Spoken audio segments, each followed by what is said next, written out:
আসসালামু আলাইকুম। দেশ ও দেশের বাইরে যে যেখান থেকে আমাদেরকে শুনছেন, আফনান দ্য হরর ওয়ার্ল্ডে সকলকে স্বাগত জানাচ্ছি। আমি আফনান। আশা করি সবাই ভালো আছেন, সুস্থ আছেন। প্রিয় লিসেনার্স, এখন যে ঘটনাটি আমি আপনাদের সাথে শেয়ার করতে যাচ্ছি, এই ঘটনাটি ঠিক তাদের জন্য পারফেক্ট হবে যারা চিন্তা করছেন যে কোনো না কোনো ভাবে আমি ব্ল্যাক ম্যাজিক শিখব, আর যারা ব্ল্যাক ম্যাজিকের পরিণতি সম্পর্কে জানতে চান তাদের প্রত্যেকের জন্য এই ঘটনাটি পারফেক্ট একটি ঘটনা বলে আমি মনে করছি। ঘটনাটি আমাদেরকে পাঠিয়েছেন হাবিব শেখ, যার বাড়ি আমার যে জেলা, রাজবাড়ী জেলার একদম সদর উপজেলার পৌরসভার মধ্যে বিনোদপুর নামে একটি জায়গা রয়েছে। এই বিনোদপুর থেকে তিনি ঘটনাটি পাঠিয়েছেন, আর যার কাছ থেকে ঘটনাটি তিনি সংগ্রহ করেছেন তার নাম হচ্ছে নিতাই চন্দ্র বিশ্বাস। আর এই নিতাই দাদুর এক আত্মীয়, তার নাম ছিল অনাথ চন্দ্র বিশ্বাস। মূলত তার সাথেই এই ঘটনাটি ঘটেছিল। তো তার এই পরিণতির বিষয়টি এই নিতাই দাদু জানতেন, আর এই নিতাই দাদু থেকেই হাবিব শেখ ঘটনাটি সংগ্রহ করেছেন। তাই কথা না বাড়িয়ে চলুন মূল ঘটনা শুরু করে দিই। ঘটনাটির সময়কাল 1960 সালের দশকে, মানে 60 সালের মধ্যে, 60 থেকে এই দশকে 69 পর্যন্ত কোনো একটি সময়, নির্দিষ্ট করে সালটি এই নিতাই দাদু বলতে পারেননি, কিন্তু এই সময়ের মধ্যে এতটুকু বলেছেন স্বাধীনতার আগে আর কি। ঘটনাটি যেখানে ঘটেছিল সেই জায়গাটির নাম হচ্ছে ধাওয়াপাড়া। এই ধাওয়াপাড়া কিন্তু এই রাজবাড়ী সদর উপজেলার মধ্যেই পড়ে গিয়েছে আর কি। পদ্মা নদীর পাশে এই ধাওয়াপাড়া গ্রামটি অবস্থিত। আমরা লোকালি এটাকে ধাওয়াপাড়া ঘাট নামে চিনে থাকি আর কি। এই অনাথ চন্দ্র যিনি, এনার ছোটবেলা থেকেই খুব একটা প্রবল ইচ্ছা ছিল যে তিনি ব্ল্যাক ম্যাজিক শিখবেন। এই আগ্রহ জন্মাবার পেছনে কারণও রয়েছে। কারণ হচ্ছে যে ওই সময়ে বিভিন্ন কবিরাজ, তান্ত্রিকের প্রতি মানুষ নির্ভরশীল থাকতো। তখন তো ডাক্তার এরকম ছিল না। বিভিন্ন বিভিন্ন মানে সমস্যা, জিনে ধরা, টুকটাক অসুখ বিসুখ, এই সমস্ত কারণে মানুষ তাদের কাছে যেতেন। তাদের কামাই রোজগারও ভালো হতো, মানুষ তাদেরকে সম্মানও করত। এই কারণে তার ভিতর একটা প্রবল আগ্রহ জন্মেছিল যে তিনি এই তান্ত্রিক হবেন। এই কারণে তিনি বিভিন্ন তান্ত্রিকের কাছে আসা যাওয়া শুরু করেছেন, কিন্তু কাউকে তার ভালো মনে হচ্ছিল না, সব মনে হচ্ছিল ফ্রড। একবার কি হলো, ওই ধাওয়াপাড়া গ্রামেই কোন একটা গ্রাম থেকে একজন তান্ত্রিক আসে। বেশ উঁচু লম্বা ভয়ঙ্কর চেহারা ছিল তার, কিন্তু চেহারা তার ভয়ঙ্কর হলেও মানুষ হিসেবে তিনি অনেক ভালো ছিলেন। তার কথাবার্তা, চাল চলন, আচার আচরণ সবকিছুতেই সবাই মুগ্ধ হতো। আর তিনি কখনো কারো খারাপ কাজ করে দিতেন না। কেউ কারো ক্ষতি করার জন্য তার কাছে এসেছে, তিনি কোনো এই কাজ অ্যালাউ করতেন না। তিনি ফিরিয়ে দিতেন যে না, আমি এটা করতে পারবো না, যাও, ভালো হলে করবো, না হলে করবো না। টুকটাক কবিরাজি, অসুখ বিসুখের ট্রিটমেন্ট, জিনে ধরা, এই বিষয়গুলো উনি করতেন। এবং উনি আর্থিকভাবেও বেশ সচ্ছল ছিলেন। তিনি এই গ্রামে এসেই ঘরবাড়ি করে বসবাস শুরু করেন। আর উনি মানুষকে এই সমস্ত কবিরাজি বা তান্ত্রিক বিদ্যার পাশাপাশি আর্থিকভাবেও সহযোগিতা করতেন। যদি কারো কোনো সমস্যা হতো, টাকা পয়সা যদি তার কাছে আসতো, ওই টাকা পয়সা দিয়েও হেল্প করতেন, কারণ ওর কামাই রোজগার ভালোই ছিল। এই কারণে ওই তান্ত্রিকের প্রতি এই অনাথ দাদুর একটি ভালোবাসার সৃষ্টি হয়। ওনার কাছ থেকে ব্ল্যাক ম্যাজিক শিখবেন, এই আগ্রহটা ওনার মধ্যে প্রবল হয়, কিন্তু মুখে বলতে পারতেন না। তো উনি ওই তান্ত্রিকের কাছে যান, গিয়ে বলেন যে আমি আপনার সাথে সাথে থাকতে চাই, আপনার খেদমত করতে চাই। তো তান্ত্রিকও দেখলেন যে ওনারও তো বয়স হচ্ছে, আসলে বিভিন্ন জায়গায় যেতে গেলে ওনার সাথে কিছু জিনিস নিয়ে যেতে হয়, এই জিনিসগুলো তো টানতে পারেন না উনি। যেহেতু ছেলেটা আসছে একই গ্রামের, মুখ চেনাচেনি আগে থেকেই ছিল, তিনি আশেপাশে একটু খোঁজ খবর নিলেন, ছেলেটা কেমন, খোঁজ খবর নিয়ে জানলেন যে ভালো। তো বললেন ঠিক আছে, তুমি থাকো আমার সাথে। তো তার কাছে থেকে তিনি বিভিন্ন জায়গায় আসা যাওয়া করতেন, তিনি কিভাবে ট্রিটমেন্ট করে সেটা দেখতেন। এভাবে বেশ অনেক দিনই চলে যায়। আর ওই সময় কিন্তু অনাথ দাদুর বয়স 18+ আর কি, একদম তরুণ। তো এইভাবে 5-6 বছর একই রকম ভাবে চলে যায়। ওদিকে ওই তান্ত্রিকেরও কিন্তু বয়স হয়ে যাচ্ছে, মানে বেশ তার বয়সে প্রায় 60+ হয়ে গেছে। তো ওই তান্ত্রিক একদিন এই অনাথ দাদুকে বলেন যে অনেকেই তো আমার কাছে বিভিন্ন জিনিস নিতে আসে, বিভিন্ন ট্রিটমেন্টের জন্য আসে, সমস্যা নিয়ে আসে, কেউ টাকা পয়সার সমস্যা নিয়েও আসে। তো তুমি তো আজ পর্যন্ত আমার কাছ থেকে কোনো বেতনও নিলা না, কোনো টাকা পয়সাও চাইলা না, বা কোনো সমস্যার কথাও বললা না। আমারও তো বয়স হচ্ছে, যেহেতু 5-6 বছর তুমি আমার সাথে আছো, তোমার জন্য তো কিছু করে দেওয়া যাওয়ার দরকার আমার। তখন ওই অনাথ দাদু তার ইচ্ছার প্রকাশ করেন আর কি। কারণ এতদিন তিনি কিছুই বলেনি যে তিনি আসলে কি উদ্দেশ্যে তার সাথে আছেন। তখন উনি ওনার উদ্দেশ্যের কথা বলেন যে আপনি যেভাবে সিদ্ধি লাভ করেছেন সেই জিনিসটা আমাকে শেখান। তখন উনি বলেন যে না, এটা তো আসলে সম্ভব না, তুমি যা চাও আমি তাই দেবো, কিন্তু এই জিনিসটা শিখতে চেও না, এটা একটা অভিশপ্ত জীবন, এই অভিশাপ মাথায় নিয়ে তুমি বাঁচতে পারবা না, ঘুরে বেড়াতে পারবা না। যেটা আমি বেড়াচ্ছি, আমি চাই না যে এই কাজটি আর কেউ করুক, এজন্য আমি আমার সন্তানাদিদেরকে ওই জিনিসগুলো শিখিয়ে দিয়ে যাচ্ছি না, কারণ ওরা স্বাভাবিক জীবন যাপন করুক, আমি এটাই চাই। এদিকে দাদু বলছে যে না, আমাকে শেখাতেই হবে, আমার অনেক দিনের ইচ্ছা। উনি কিছুতেই অনাথ দাদুকে বুঝাতে সক্ষম হচ্ছেন না। শেষ পর্যন্ত উনি বলেন, ওই কবিরাজ অনাথ দাদুকে বলেন যে ঠিক আছে, তোমাকে আমি কিছু শেখাচ্ছি যে যাতে করে টুকটাক মানুষকে ঝাড়ফুঁক করতে পারবা এই জিনিসগুলো। কিন্তু এই অনাথ দাদু বলে যে না, এতটুকু কাজ হবে না, আমি আরো ডিপ জিনিস শিখতে চাই, ঠিক আপনার মতো। এক পর্যায়ে ওই তান্ত্রিক অনাথ দাদুকে তার তান্ত্রিক বিদ্যা শেখাতে রাজি হন এবং বলেন যে তোমাকে প্রথমেই যে কাজটি করতে হবে সেটি হলো এমন একটা ছেলেকে, বাচ্চা ছেলেকে তোমাকে জোগাড় করতে হবে যেই ছেলেটির বাবা নেই, মা আছে বা মা থেকেও নেই। এখন বাবা নেই বলতে কিন্তু বোঝানো হচ্ছে যেই ছেলেটির বাবার পরিচয় নেই। এমন ছেলে পাওয়া কিন্তু খুবই দুরূহ ব্যাপার। উনি অনেক খোঁজাখুঁজি শুরু করেন, খুঁজতে অনেক দূরের একটি গ্রামে উনি এমন একটি ছেলেকে খুঁজে পান যেই ছেলেটির জন্মদানের পরে তার মা তাকে ফেলে চলে গেছে লোকলজ্জার কারণে। কারণ তার বাবার পরিচয় নেই, ওই সময় গ্রামে কিভাবে এই সন্তানের পরিচয় দেবেন, বিভিন্ন সামাজিক কারণে সেই মাটি সন্তানকে ফেলে চলে গেছেন।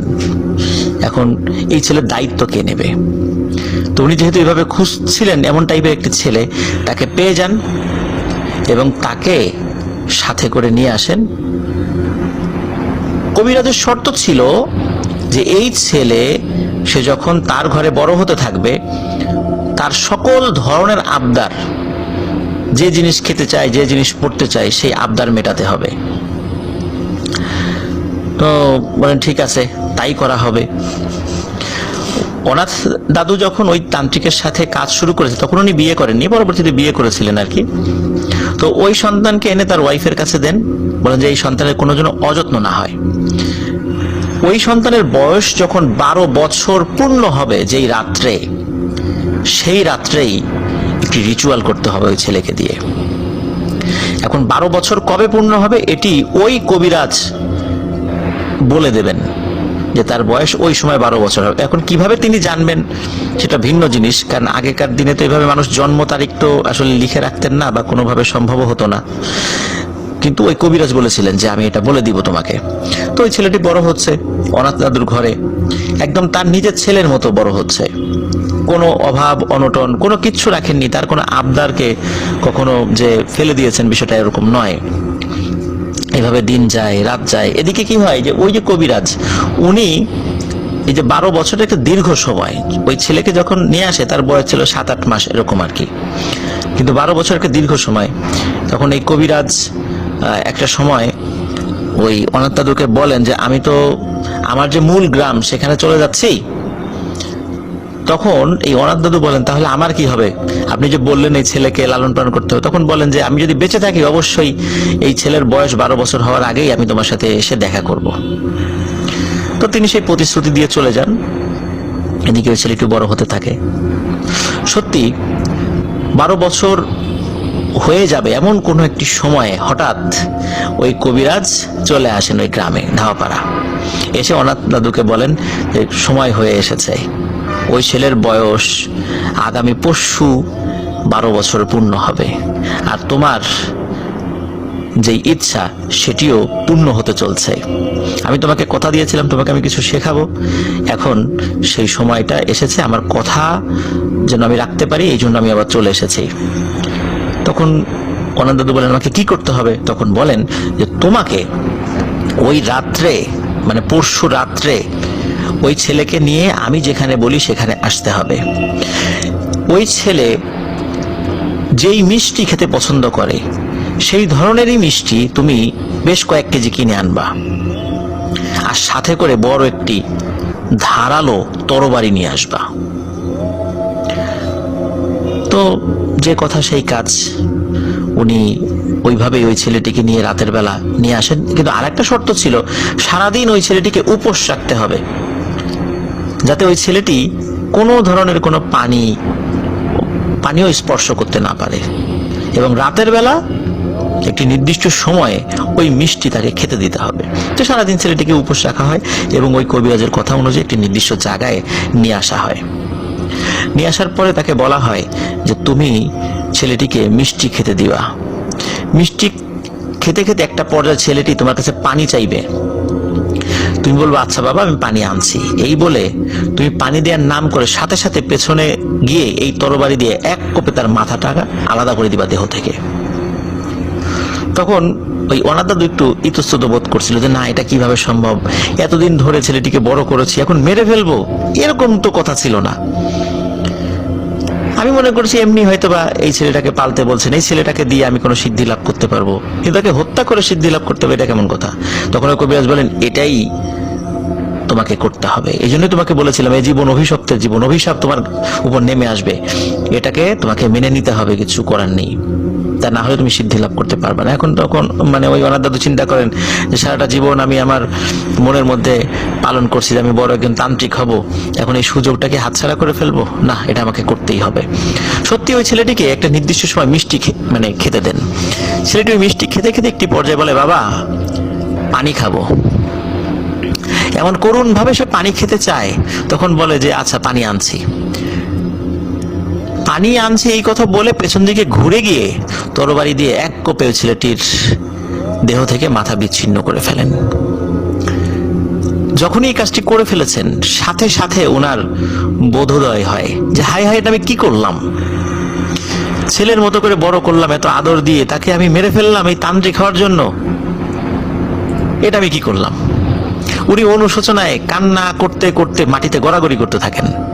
তখন ওই তান্ত্রিক বলেন যে আর কিছু করার নেই, আমি তো তোমাকে শুরু থেকেই বলেছিলাম যে এটা একটা অভিশপ্ত জীবন, আর যার কারণে আমি আমার নিজের সন্তানদেরকে পর্যন্ত এই জিনিস শিখাই নেই, আর আমি নিজে মাথায় অভিশাপ নিয়ে ঘুরে বেড়াচ্ছি।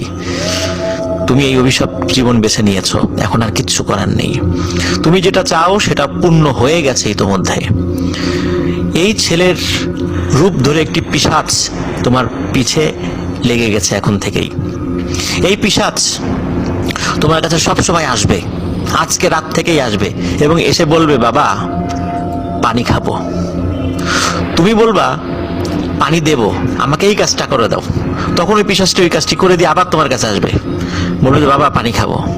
তুমি তখন তাকে অন্য আরেকটি কাজ দেবে, ওই কাজটি করে সে আসবে, তখন আবারও সে পানি খেতে চাইবে, কিন্তু তুমি কখনো পানি দিবা না। মনে রেখো, তুমি যখন তাকে পানি দিবা ওই সময়টাই তোমার জন্য ভয়ানক একটি ব্যাপার ঘটবে ওই সময়ে, কারণ তখন ওই পিশাচটি তোমাকে মেরে ফেলবে, আর ওই পিশাচ তোমাকে ছেড়ে চলে যাবে, কারণ ওই পিশাচ তোমার কাছে বন্দী হয়ে গেছে। তুমি পানি দেওয়া মাত্রই পিশাচ মুক্ত হয়ে যাবে, তো আর তোমার কাজ করে দেবে না। সুতরাং তুমি এখন চলে যাও, আর এই ছেলেটির বডির যা যা করার দরকার আমি করছি। উনি কাঁদতে কাঁদতে বাড়িতে চলে যায়। এতটা অনুশোচনায় উনি পড়ে যান, এবং কি বলবো যে উনি আসলে তখন বুঝতে পারেন উনি কি ভয়ানক কাজটি করেছেন। ওদিকে পরিবারের সদস্যরা, স্পেশালি তার স্ত্রী, তাকে জিজ্ঞেস করেন যে ওই ছেলেটিকে ওই রাত্রেবেলা নিয়ে গেলা। তখন উনি বলেন যে ছেলেটির মা বাবার সাথে দেখা হয়েছে, তার মা বাবার কাছে হস্তান্তর করেছি। বলে এত রাত্রে তুমি তার মা বাবার কাছে কিভাবে দিলা? তার মা বাবা আসতো, আমাদের বাড়িতে আসতো, মেহমানদারি করাইতাম, তারপরে না হয় একটা ভিন্ন জিনিস। এদিকে তার স্ত্রী তো ওই ছেলেটিকে নিজের ছেলের মতো করে মানুষ করছিলেন। যাই হোক, অনেক কষ্টে তাদেরকে বোঝাতে সক্ষম হন, কিন্তু এর মধ্যে ঘটে, ওই রাত্রেই ঘটে আরেকটি ঘটনা। মানে আস্তে আস্তে বুঝিয়েছেন পরিবারের সদস্যদেরকে, এটা সময় সাপেক্ষ ব্যাপার আর কি। ওই রাত্রেই তিনি ঘুমিয়ে আছেন, হঠাৎ করে ওনার বুকের উপর প্রচন্ড চাপ অনুভব করেন। উনি তাকিয়ে দেখেন ওই ছেলেটি তার বুকের উপর বসে আছে এবং বলছে যে, আচ্ছা বাবা, আমার কি কোনো অপরাধ ছিল? এই কাজটি কেন আমার সাথে করলা? আমার কি অন্যায় ছিল? আমাকে এখন পানি দাও, আমাকে তো পানিও খেতে দিলা না। তখন যখন বলছে আমাকে পানি দাও, তখন উনি কোন একটা কাজের কথা বলেছেন। কি কাজ এটি আসলে যে নিতাই দাদু যিনি, উনি বলতে পারেননি, যে কোনো একটা কাজ দিয়েছেন। তো ওই রাত্রের মতোই পিশাচটি চলে যায়। পরের রাত্রে আবার আসে তার কাছে, একই রকম ভাবে বুকের উপর এসে বসে, যে বাবা পানি খাবো, পানি দাও। তখন উনি আরো একটি কাজ দেন, ওই রাত্রের মতো সে চলে যায়। তো এভাবে প্রতিনিয়ত ওই পিশাচটি এসে বলে, বাবা পানি খাবো। এদিকে ওই ছেলেটিকে হত্যা করার পর ওনার ভিতরে এত অনুশোচনা বোধ হয়েছিল, একটি পর্যায়ে উনি সিদ্ধান্ত নেন যে সত্যি সত্যি ওই পিশাচকে তিনি পানি খেতে দেবেন। উনি আর পারছিলেন না এটা নিতে, এই অভিশপ্ত জীবন উনি আর বয়ে বেড়াতে পারছিলেন না। এক রাত্রে যখন আসে এবং এসে বলে, বাবা পানি খাবো, সত্যি উনি আগে থেকেই পানি রেডি করে রেখেছিলেন। উনি জানতেন যে ওনার পরিণতি কি হবে। উনি পানিটি পিশাচের হাতে দিয়ে দেন। তারপরে ওই অনাথ দাদু হঠাৎ করে অদৃশ্য হয়ে যান। ওনার বাড়ির লোকজন আর ওনাকে খুঁজে পায় না। 1 দিন 2 দিন 3 দিন চলে যায়, তাকে আর খুঁজে পায় না। প্রায় 1.5 মাস পর একই ঘরের মধ্যে অনাথ দাদুকে রাতের বেলা পাওয়া যায়, তার ধর থেকে মাথা বিচ্ছিন্ন অবস্থায়। মনে হচ্ছে মাত্র তাকে শিরচ্ছেদ করা হয়েছে। কে করেছে, কিভাবে হলো, বাড়ির লোকজন কিন্তু এগুলো কিচ্ছু জানে না। সবাই চিৎকার চেঁচামেচি শুরু করে দেয়। কোনো প্রতিবেশী হয়তো এই কাজ করেছে, কিন্তু ঘরের দরজা তো ভেতর থেকে বন্ধ। কে কাজ করলো, মানে এটা কে করলো, এটা তারা বুঝতে পারে না। একে অন্যকে দোষারোপ করতে থাকে। কিন্তু এর মধ্যে ওই তান্ত্রিক চলে আসে, যার কাছে তিনি দীক্ষা নিয়েছিলেন।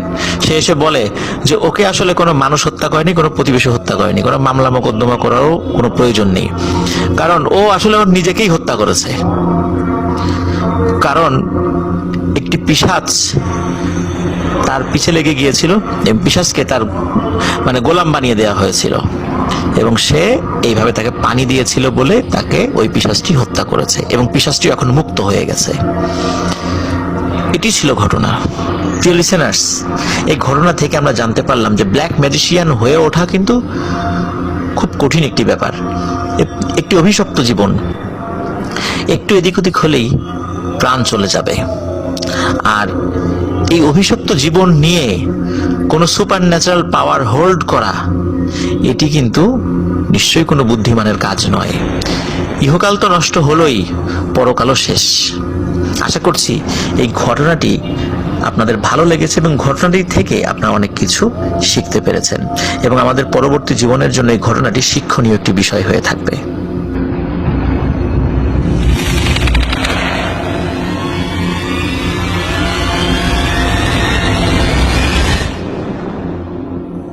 প্রিয় লিসেনার্স, এখন যে ঘটনাটি আমি আপনাদের সাথে শেয়ার করতে যাচ্ছি, এই ঘটনাটি আমাদেরকে পাঠিয়েছেন মোহাম্মদ সুমন।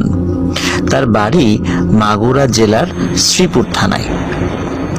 এই ঘটনাটি ওনার আপন দাদার সঙ্গে ঘটেছিল। ঘটনাটির সময়কাল বাংলাদেশের স্বাধীনতার পূর্বে। আর এই ঘটনাটি এই সুমন ভাইয়ের দাদি ওনাকে বলেছিলেন। ওনার দাদি গত 11 নভেম্বর 2022 সালে মারা গিয়েছেন। সবাই ওনার দাদির জন্য দোয়া করবেন, ওনার দাদির জন্য দোয়া চেয়েছেন তিনি। এখন কথা না বাড়িয়ে মূল ঘটনাতে চলে যাচ্ছি। ওনার দাদা, উনি পেশায় ওই সময়ে একজন ঘোড়ার গাড়ির চালক ছিলেন, মানে ঘোড়ার গাড়ির ড্রাইভার আর কি। আর ওনাদের এলাকাতে ওই সময় তো আসলে রাস্তাঘাট তখন এরকম ছিল না। তখন কিন্তু এই গরুর গাড়ি, ঘোড়ার গাড়ি এগুলোতেই মানুষজন আসা যাওয়া করত এবং মালামাল এক স্থান থেকে অন্য জায়গায় নিয়ে যাওয়া হতো। ওই সময় ওই এলাকাতে মারামারি, দাঙ্গা হাঙ্গামা সবসময় লেগেই নাকি থাকতো। তো এলাকাতে শত্রুতা করে একজন লোককে জবাই করে হত্যা করা হয়। যে লোককে হত্যা করা হয় উনি সন্ধ্যাবেলায় বাজার করে ফিরে আসছিলেন। ওনাকে এমন ভাবে হত্যা করা হয়েছিল যে ওনার দেহ থেকে মাথা পুরোই আলাদা করে ফেলা হয়েছিল এবং ওনার ডেড বডি পার্শ্ববর্তী একটি গম খেতে ফেলে রাখা হয়েছিল। সকালবেলা যখন ওই গম যে ক্ষেত রয়েছে সেখানকার পরিচর্যার জন্য লোকজন যায়, তারা ওই ডেড বডি আবিষ্কার করে, মাথা একদিকে, বডি আর একদিকে। চিৎকার চেঁচামেচি শুরু হয়ে যায়। তখন পুলিশকে খবর দেওয়া হয়, পুলিশ আসে। পুলিশ আসার পর ডেড বডি পোস্টমর্টেম করার জন্য শ্রীপুর নিয়ে যায়। আর লাশ কিভাবে নিয়ে যাবে? ওই সময় তো এরকম ভ্যান ছিল না, ওই গরুর গাড়ি, ঘোড়ার গাড়ি এগুলোই ছিল। এখন কোনো গরুর গাড়িওয়ালা ওই লাশ নিতে রাজি হচ্ছিলেন না। এখন এই যে সুমন ভাইয়ের যিনি দাদা, উনি তো ঘোড়ার গাড়ির ড্রাইভার ছিলেন, ওনাকে পুলিশে ধরে যে এই তুমি এটা নিয়ে চলো। উনি রাজি হচ্ছিলেন না যে আসলে যদি লাশ নেওয়া হয়, এরকম একটা লাশ, তাহলে তো মানুষজন খাবার দাবার আমার গাড়িতে তুলবে না, লোকজনও উঠতে চাইবে না, এটা স্বাভাবিক চিন্তা। কিন্তু গ্রামের লোকজনও খুব রিকোয়েস্ট করে যে আমরা উঠবো তোমার গাড়িতে, আমরাই তো উঠি সব সময়, সমস্যা কি? আমাদের নিয়ে তো তোমার ভয়, তো আমরা যদি তোমাকে সাহস দেই তাহলে তার ভয় পাওয়ার কোনো কারণ নেই। যেহেতু গ্রামবাসীও তাকে সাহস দিচ্ছিলেন যে তোমার কোনো ভয় নেই, তুমি লাশ নাও, আমরা এই বিষয়গুলো নিয়ে তোমাকে কোনো অভিযোগ করব না কখনোই। তো যাই হোক, সবার কাছ থেকে মানসিকভাবে সাপোর্ট পেয়ে উনি রাজি হন এবং ওনার ঘোড়ার গাড়িতে সে লাশটি নিয়ে এবং পুলিশদের সহযোগিতায় উনি চলে যান। তো লাশ পোস্টমর্টেম করতে করতে প্রায় সন্ধ্যা ঘনিয়ে আসে।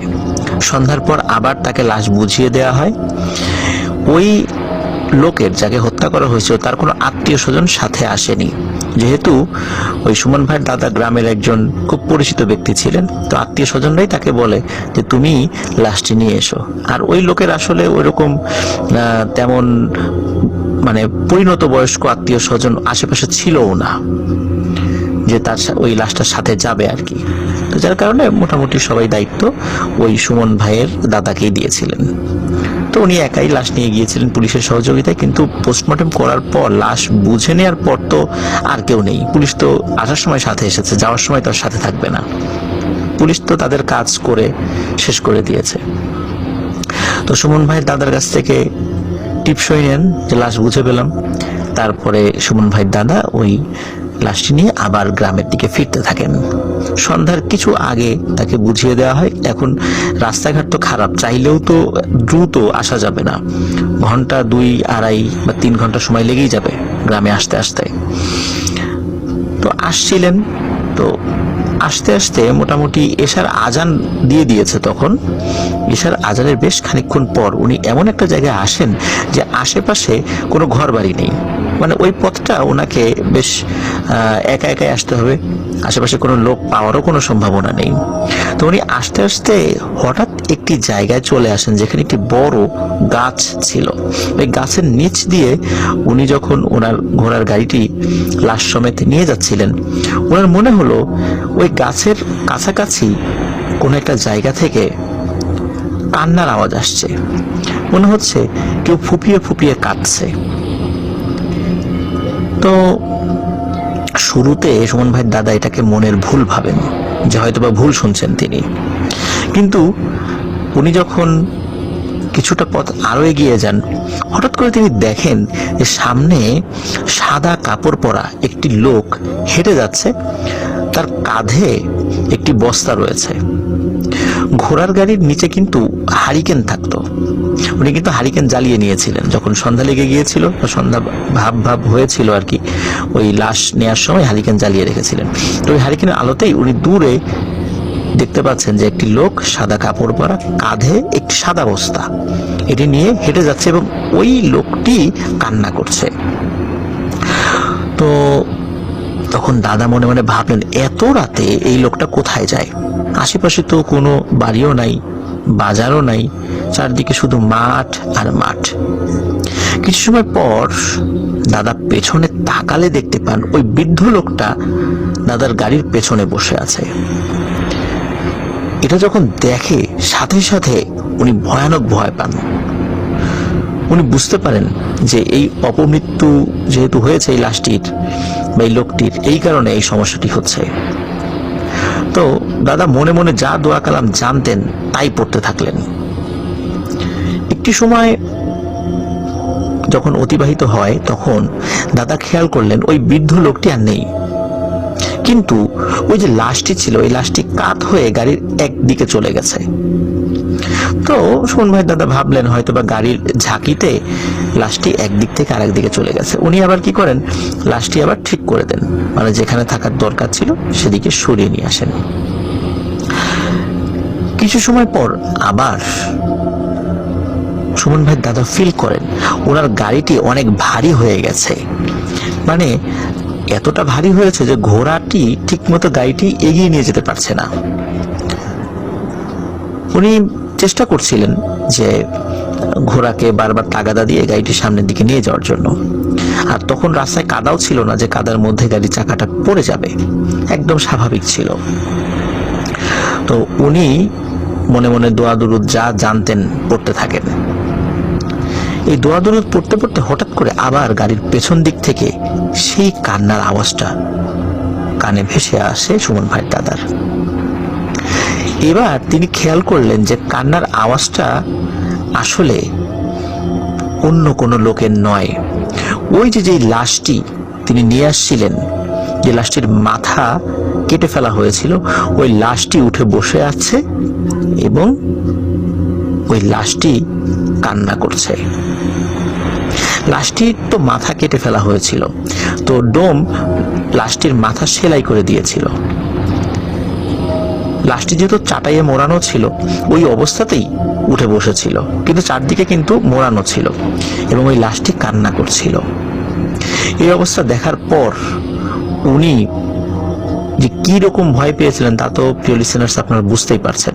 কিন্তু উনি কিন্তু কোনোভাবেই এই ঘোড়ার গাড়ি ফেলে যাবেন না, কারণ উনি জানতেন যদি এখন ওনার এই ঘোড়াটিকে ফেলে উনি চলে যান, এই ঘোড়াটিকে এই পিশাচ হয়তোবা মেরে ফেলবে। উনি যে সাহসিকতার কাজ করেছিলেন এটি হয়তোবা কারো পক্ষেই করাটা সম্ভব নয়।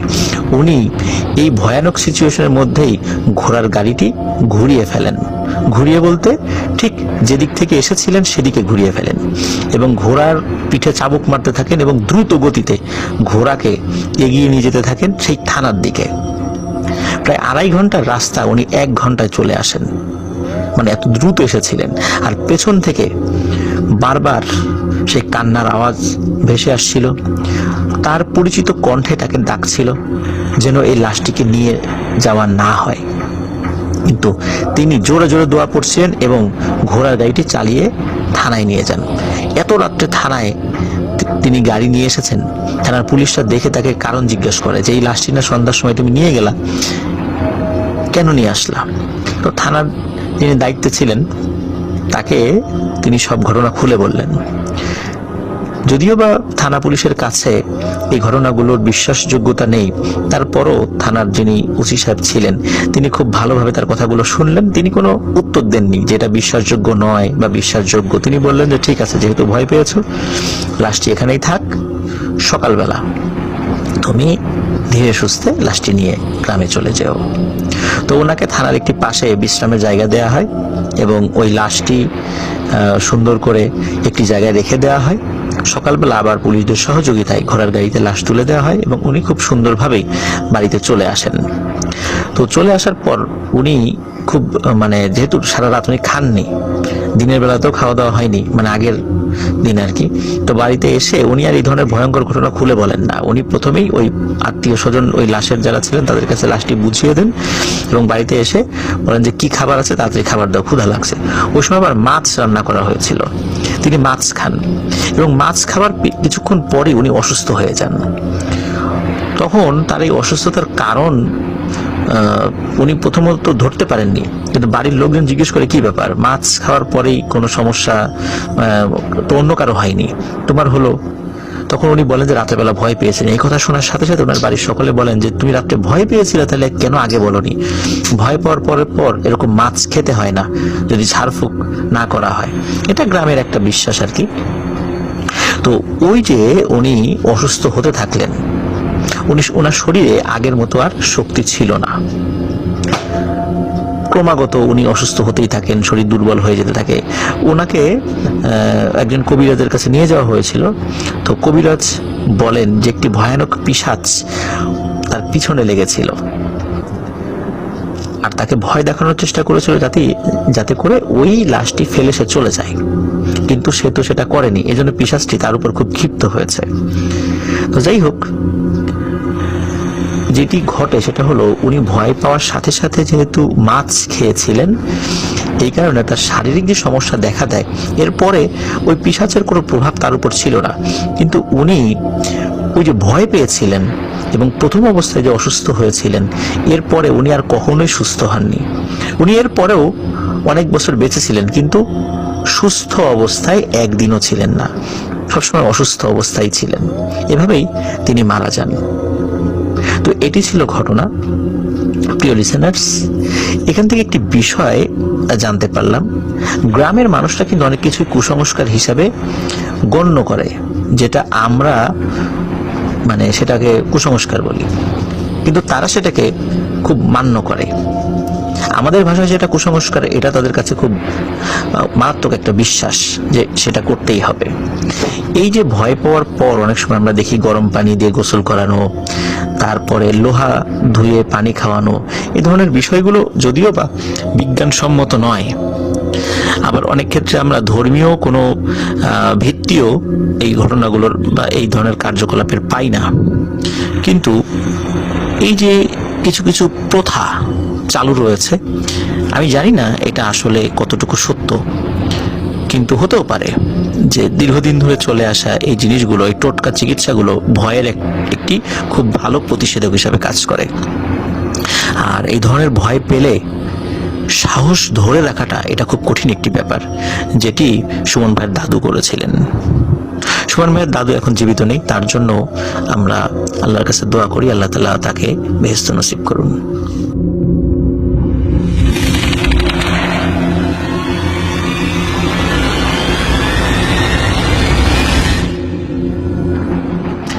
প্রিয় লিসেনার্স, এখন যে ঘটনাটি আমি আপনাদের সাথে শেয়ার করতে যাচ্ছি, এই ঘটনাটি শরীয়তপুর জেলার সখীপুর থানার চরভাগা ইউনিয়নের গাজীকান্দি গ্রাম থেকে আমাদেরকে পাঠিয়েছেন আমজাদ হোসেন, যার বর্তমান বয়স 26 বছর। আর তিনি আমাদেরকে প্রথম ঘটনা পাঠিয়েছেন বলে উল্লেখ করেছেন। তো ঘটনাটি মূলত ঘটেছে ওনার দুঃসম্পর্কের চাচাতো ভাইয়ের সাথে। আর ওনার চাচাতো ভাইয়ের নাম মেজবাউদ্দিন, বর্তমানে তার বয়স 37 বছর। তো বলে রাখা ভালো, ওনাদের গ্রামের পাশে একটি মাছের ঝিল রয়েছে। ঝিলকে কেন্দ্র করে যে আইল বা বাঁধ দেয়া হয়, ঠিক তার মাথায় 3 রাস্তার একটি মোড় রয়েছে। আর সেই মোড়ের কাছেই ছিল একটি বড় বিল। এই বিলকে কেন্দ্র করেই মূলত ঘটনাটি ঘটেছিল। ঘটনাটি ঘটেছে 2008 সালে, আর সময়টি ছিল বর্ষাকাল। বর্ষাকালে যখন এই বিলটি পানিতে তলিয়ে যেত, তখন প্রচুর মাছ পাওয়া যেত। আর এই মেজবাউদ্দিন ভাই মাছ ধরতে অনেক পছন্দ করতেন। তেমনি এক রাতে এই মেজবাউদ্দিন ভাই জাল, বড়শি, ট্যাটা এগুলো নিয়ে মাছ ধরতে যান এই বিলে। প্রতিদিনের মতো জাল ও বড়শি ফেলে ওই ঝিলের পাশে থাকা 3 রাস্তার মোড়ের পাশে বড় একটু শিমুল গাছের নিচে বসে বিশ্রাম নিচ্ছিলেন। উনি যে কাজটি করতেন সেটি হচ্ছে প্রথমে জালটা এক মাথা থেকে আরেক মাথা বিছিয়ে নিতেন পানির মধ্যে। এরপর বেশ কিছু বড়শি উনি পেতে রাখতেন। রাতের বেলা তো আর বড়শি মাছ খাচ্ছে কিনা সেটা তো বোঝা যায় না, এই জন্য ওই মাছ যেগুলো মানে খেয়ে ফেলতো, যেটাকে আমরা মাছের খাবার বা আধার বলি, এগুলো স্থায়ীভাবে ওই বড়শিটা গিলে ফেলতো, যার ফলে মাছ আর ছুটে যেতে পারতো না। এই জন্য 20-25টা বড়শি ফেলে উনি চলে আসতেন ওই শিমুল গাছের নিচে, খানিকক্ষণ পর পর গিয়ে চেক করতেন যে মাছ পড়েছে কিনা। এটা ওনার রেগুলার অ্যাক্টিভিটি ছিল আর কি। আর ওই রাত্রে বিশ্রাম নিতে গিয়ে তিনি হঠাৎ ঘুমিয়ে পড়েন। কয়েক ঘন্টা ঘুমিয়েছেন ঠিক তার মনে নেই, তবে আনুমানিক তিনি বলেন যে ঘন্টা 2-3 ঘুমিয়েছেন, আর রাত তখন হয়তো 1টা কি 1:30 বাজে। একটি শব্দে তার ঘুম ভেঙে যায়। তিনি শুনতে পান যেখানে তিনি জাল ফেলেছেন সেখানে অনেক শব্দ হচ্ছে। তিনি হাতে টর্চ লাইট নিয়ে জালের কাছে যান, কিন্তু জালের কাছে গিয়ে তিনি কোনো শব্দ শুনতে পান না, কিন্তু তিনি দেখতে পান যে জালে প্রচুর মাছ ধরা পড়েছে। মাছ দেখে তিনি অবাকও হন এবং খুবই খুশি হন, এবং তিনি ভাবলেন যে মাছগুলো যেহেতু ধরা পড়েছে এবং মাছের সাইজও মোটামুটি ভালো বড় আর অনেক মাছ, তাহলে মাছগুলি এখনই সংগ্রহ করি। এখন যদি মাছগুলো সংগ্রহ করি পরবর্তীতে আরো মাছ ধরা পড়বে, সেগুলো আবার তিনি পরে তুলবেন। এই চিন্তা করে তিনি একটি পাতিল নিয়ে নেমে যান। ওনার একটি স্টিলের পাতিল ছিল। পাতিল তো আর পানিতে ওই সময় ডুববে না, যেহেতু পাতিলের মধ্যে পানি ছিল না। উনি জালের কাছে নেমে যান পানির ভিতরে, এবং পাতিলটি কাছে রেখে ওই জাল থেকে মাছ খুলছেন আর ওই পাতিলের মধ্যে রাখছেন। একটু আগান, আবার পাতিলটা হাত ধরে টেনে ওনার সাথে নিয়ে যান। এভাবে তিনি মাছ খুলছিলেন। এদিকে কি হয় যে মাছ এত বেশি ধরা পড়েছে যে ওনার পাতিল ভরে গিয়েছিল। তো উনি চিন্তা করলেন যে পাতিল যেহেতু ভরে গিয়েছে এবং জালে আরো মাছ আছে, আর ওনার কাছে এক্সট্রা এমন কোনো জিনিস নেই যেখানে তিনি মাছ রাখবেন, তাই তিনি সিদ্ধান্ত নিলেন যে এই পাতিলগুলো নিয়ে উনি দ্রুত বাড়িতে চলে যাবেন। বাড়িতে গিয়ে মাছগুলো রেখে আবার উনি এখানে আসবেন, আবার এসে বাকি মাছগুলো উনি পাতিলে নিয়ে আবার বাড়িতে চলে যাবেন। তাহলে জালে আর কোনো মাছ থাকে না, এটাই ওনার পরিকল্পনা ছিল। তো উনি পাতিল ভর্তি প্রথম পর্যায়ে মাছ নিয়ে উনি বাড়ির দিকে যাচ্ছেন।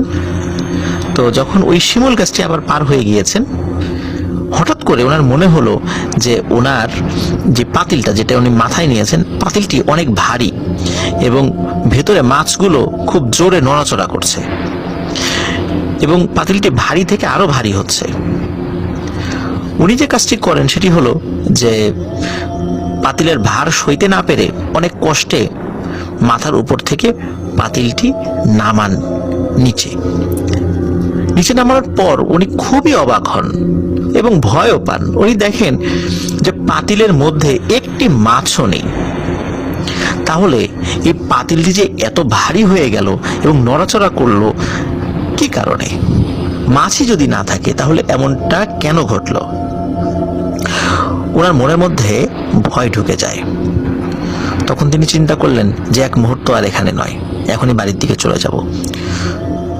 উনি যখন বাড়ির দিকে হাঁটা শুরু করেন, কিছুটা পথ যাওয়ার পর পেছন থেকে কে যেন ডেকে ওঠে, কিরে মাছ নিবি না? এই ডাকটি শুনে উনি খুব অবাক হন এবং পেছন দিকে তাকান। পেছনে তাকিয়ে তিনি যা দেখতে পান তা দেখার জন্য তিনি মোটেও প্রস্তুত ছিলেন না। তিনি চাঁদের আলোতে দেখতে পান যে সাদা কাপড় পরে কেউ একজন দাঁড়িয়ে আছে। তার মুখটা অস্বাভাবিক রকমের লম্বা, চারদিকে মাছ পচার তীব্র বিশ্রী গন্ধ। মাছ বাজারে যদি আমরা কখনো যাই, যদি পচা মাছের গন্ধ চারদিকে ছড়িয়ে পড়ে কেমন গন্ধ লাগে, ঠিক তেমন গন্ধ। মনে হচ্ছে শত শত মাছ পচে গিয়েছে এবং সেই মাছ পচার বিশ্রী গন্ধ তার নাকে এসে লাগছে এবং দুর্গন্ধে চারদিকে টেকা দেয়। তিনি বুঝতে পারেন যে তিনি কোনো মাছ খেকো পিশাচের পাল্লায় পড়েছেন। তিনি আল্লাহর নাম করে জোরে বাড়ির দিকে দেন দৌড়। কিছুটা পথ যাওয়ার পরে হঠাৎ করে দেখতে পান ওই অবয়বটি তার সামনে এসে দাঁড়িয়েছে এবং আবারও বলছে, কিরে, মাছ না নিয়ে চলে যাচ্ছিস? বাকি মাছগুলো নিয়ে আয়, আমি খাই। তখন এই মেজবাউদ্দিন ভাই বুঝতে পারেন আজকে আর রক্ষা নেই। তিনি বিভিন্ন দোয়া দরুদ পড়তে থাকেন। একটি পর্যায়ে ওই অবয়বটি তার উপর আক্রমণ করে বসে। আক্রমণ করার অল্প সময় পরেই তিনি জ্ঞান হারান। তারপর আর কিছু মনে নেই। তিনি সেখানেই পড়েছিলেন। সকালে যখন অন্য যারা জাল ফেলেছিলেন, অন্য মানুষরা গ্রামের, তারা যখন জাল তোলার জন্য বিলের দিকে আসে, তখন তারা এই মেজবাউদ্দিন ভাইকে অচেতন অবস্থায় পায়। সারা শরীরে কাদা মাখা ছিল। সবাই তো তাকে চিনত, তাকে সবাই ধরাধরি করে বাড়িতে নিয়ে যান। কিছুক্ষণ পর তার জ্ঞান ফিরেও আসে, কিন্তু জ্ঞান ফেরার পর তার আচরণ খুবই অস্বাভাবিক হয়ে যায়। প্রচন্ড রকমের গালিগালাজ করতে থাকেন এবং সে মাছ খেতে চাচ্ছে। তখন তাকে পাশের গ্রামের কবিরাজের কাছে নেওয়া হয়। কবিরাজ তাকে দেখেই বলে যে ওর ভাগ্যটা ভালো, যে বেঁচে গেছে। বড় ধরনের এক পিশাচের খপ্পরে পড়েছিল সে। মূলত ওই পিশাচ সে যখন দেখেছে যে সে ওই মাছ আর না নিয়েই, মাছ শেষ হয়ে গেছে, সে যদি আবার মাছ আনতে যেত ওই জালে, সেগুলো সে খেয়ে ফেলতো। সে যখন দেখলো যে মাছ না নিয়েই সে চলে যাচ্ছে, তখন সে পিশাচটি ক্ষিপ্ত হয়। আর পিশাচ তো নিজেও মাছ তুলে খেতে পারে, কিন্তু এদের যতই ক্ষমতা থাক না কেন, তাদের অনেকগুলো সীমাবদ্ধতাও রয়েছে। যে মানুষ যদি মাছ না ধরে তাদেরকে দেয়, বা মানুষ যদি মাছ ওই জাল থেকে না ছাড়িয়ে তাদেরকে দেয়, দুর্বল পর্যায়ের পিশাচরা এগুলো নিজেরা সংগ্রহ করে খেতে পারে না, শক্তিশালী গুলো খেতে পারে। ওটি আসলে অতটা শক্তিশালী পিশাচ ছিল না। যাই হোক, ওই কবিরাজ তাকে রুকিয়া করে দেন, ঝাড়ফুঁক দিয়ে দেন এবং বলে দেন যে ওই শিমুল গাছের কাছে সে যেন আর কখনোই না যায়, কারণ ওই পিশাচটি শিমুল গাছেই থাকে আর কি। আবার যদি তাকে দেখে, আবারও তার উপর আক্রমণ করতে পারে। তো মেজবাউদ্দিন ভাই কয়েকদিনের মধ্যে সুস্থ হয়ে যান। এরপরে তিনি আর ওই সাইডে মাছ ধরতে যেতেন না। তো এটি ছিল ঘটনা। প্রিয় লিসেনার্স, আশা করছি ঘটনাটি আপনাদের ভালো লেগেছে। আর মাছ ধরা কেন্দ্রিক ঘটনাগুলো আমাদের সবার কাছেই ভালো লাগে। আর দেখা যাচ্ছে যে মাছ ধরা কেন্দ্রিক ঘটনাগুলো অনেকটা একই রকমই হয়ে থাকে। এগুলোর ভিতরে ডিফারেন্সিয়েট করাটা একটু কঠিন। তবে এই ধরনের ঘটনা যেহেতু সারা বাংলাদেশের পথে প্রান্তরে ছড়িয়ে আছে, আর এই ঘটনাগুলোর সাথেও আমরা পরিচিত, আর এই ঘটনাগুলো যদি আমরা বারবারও শুনি, কেন জানি ভালোই লাগে, কখনো খারাপ লাগে না। মনে হয় যে আরো শুনি এই ঘটনাগুলো, আরো কিছু ঘটনা আমরা এরকম পাই। তো আমার কাছেও ভালো লাগে যে ঘটনা ছোট হোক বড় হোক, সত্য ভয়ের ঘটনাগুলো আমরা আপনাদের সামনে উপস্থাপন করার জন্য নিরলসভাবে চেষ্টা করে যাচ্ছি, এবং আপনাদেরকেও অনুরোধ করব আপনারা সত্য ভয়ের ঘটনাগুলো আমাদেরকে অব্যাহতভাবে পাঠাতে থাকুন। তাহলে আমরা এই ঘটনাগুলো আপনাদের সামনে প্রতিনিয়ত ইনশাল্লাহ উপহার দিতে পারবো।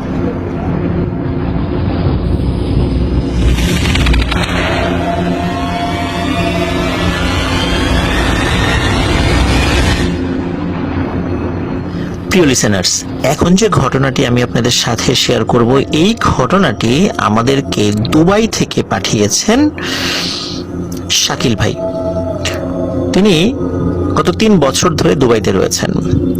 তার বাড়ি ফেনী জেলার সদর উপজেলার ধলিয়া ইউনিয়নের দৌলতপুর গ্রামে।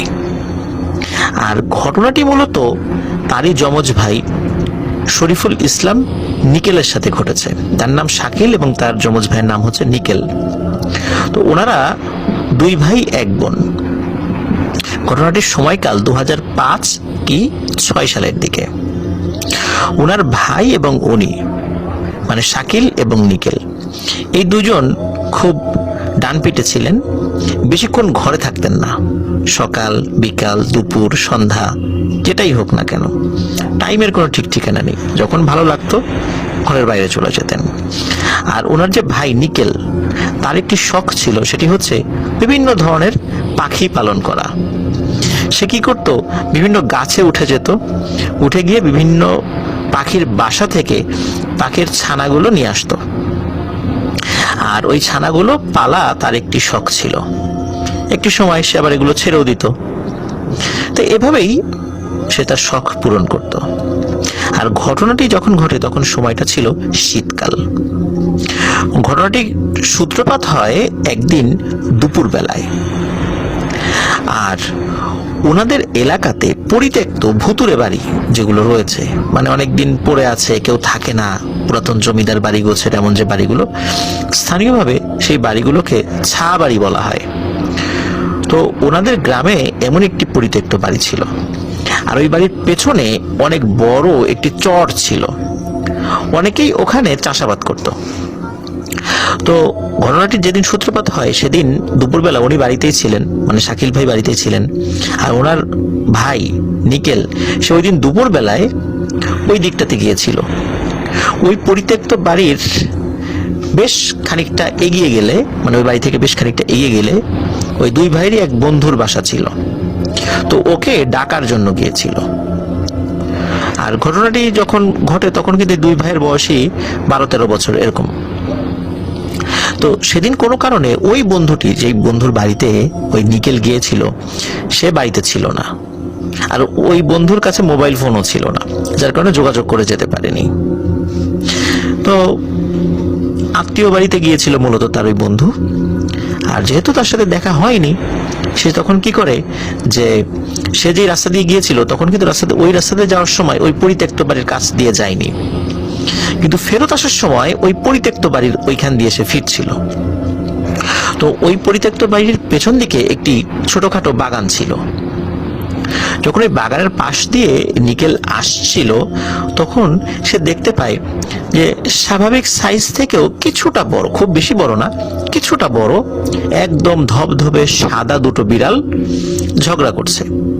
মারামারি করছে না, ওই যে আমরা অনেক সময় দেখি দুটো বিড়াল মুখোমুখি আক্রমণাত্মক ভাব থাকে, এমন একটা আর কি। তখন এই নিকেল সে চিন্তা করে যে এই দুটো বিড়ালের ঝগড়া থামিয়ে দেই, একটাকে আর একটা থেকে দূরে পাঠিয়ে দেই। এই চিন্তা করে কি করে দুটো ইট নিয়ে, ছোট ছোট দুটো ইট নিয়ে সে ওই বিড়ালের দিকে ছুঁড়ে মারে। তো এর মধ্যে একটা ইট একটি বিড়ালের গায়ে লেগে যায় এবং ইটের আঘাত খাওয়ার পর দুটো বিড়ালই ওখান থেকে দুই দিকে চলে যায়। এরপর স্বাভাবিকভাবেই নিকেল ওখান থেকে চলে আসে, কোনো সমস্যা হয়নি। কিন্তু বাড়িতে যখন ফেরত আসার পরপরই তখন নিকেল বাড়ির সবাইকে বলতে থাকে যে তার শরীর খুব খারাপ লাগছে এবং হাত পা কাঁপাকাঁপি করছে, এবং বাড়ির লোকজন দেখে আসলেই তাই।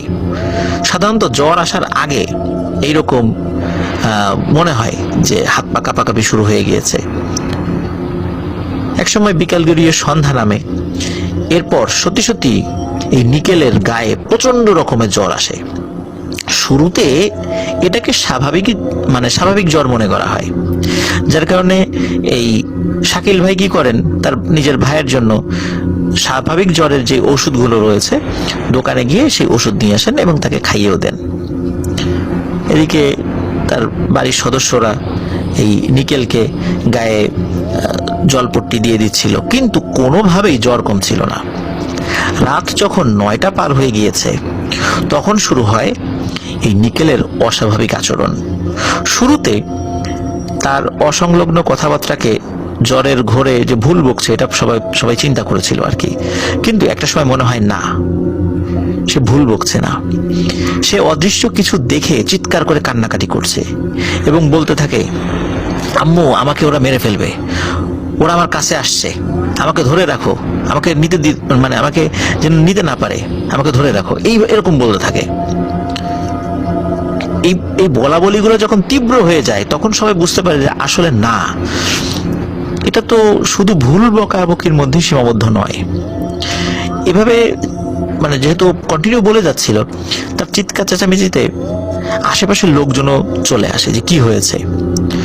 নিকেলের এই ধরনের আচার আচরণ দেখে প্রতিবেশী কয়েকজন বলে যে বিষয়টা কিন্তু মোটেও স্বাভাবিক মনে হচ্ছে না, নিশ্চয়ই ওর উপর খারাপ কিছু আসর করেছে।